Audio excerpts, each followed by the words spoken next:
So going back to that question for you, when you got the opportunity to be NXT champion, I mean, after wanting wrestling and all, how'd that feel for you? Is it about the championships? It's about the experience for me. It's about the whole. It's like getting the NXT Championship was definitely, it was a victory.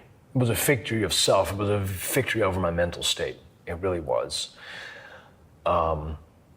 And I wanted to make that victory about people with mental problems. I wanted people to know that, like, no matter how far you feel that you're sinking, you can still swim up. You can. Wow. And did it make things easier? No. It made me very happy when it happened, but it also, like, immediately my brain went into, like, right, time to go to work, even harder than we did before. Like, it never really slows me down. It never, like, I'm never content, and that's sometimes good, but it's also sometimes very bad, because it's also a big reason why the anxiety is there. Like, I feel like I'm never good enough. I feel like I'm never doing enough. I feel like I'm never chipping in hard enough. I always feel like every single day, and like, if people around me, that compliment me can atone for that, because, like, I'll immediately backfire the compliment. I can't take a compliment. Like, if someone says, like, hey man, you did a really good job, I'm like, no, I gotta do better. Where do you think that comes from? I think this, like, strange need that I have to always self-improve, and sometimes to the point where it becomes toxic, because I can't enjoy anything. Yeah. It's always like, no, that was good, gotta do better. And I will hammer myself down 20 times harder for the one little thing that I did wrong than the 50 things that I did fantastic. And that's hard to live a life like that. But that's also, I think, the life of an athlete. Yeah. For a lot of times, like, it's not even just an athlete. I get you, because even when I'd be at ringside, if I'd mess up, my God, I'd be sitting there at ringside in my chair, beating myself up so bad.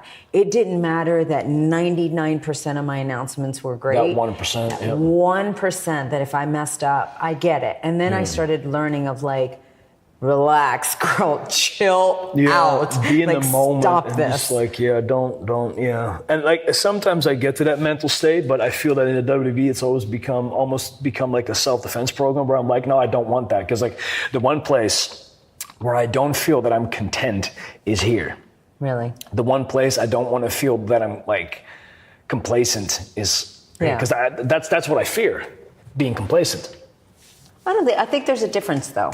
I think there's a way that you can celebrate. I always say now, celebrate the moments, celebrate those small steps. If you win championship, for right now, celebrate it. Sure. Tomorrow, you can think about, how am I going to keep this? What do I need to do to, make this title really mean something, or whatever. You can do that. But in the meantime, you got to just stop. I always say, just stop for the moment and just go, hell yes.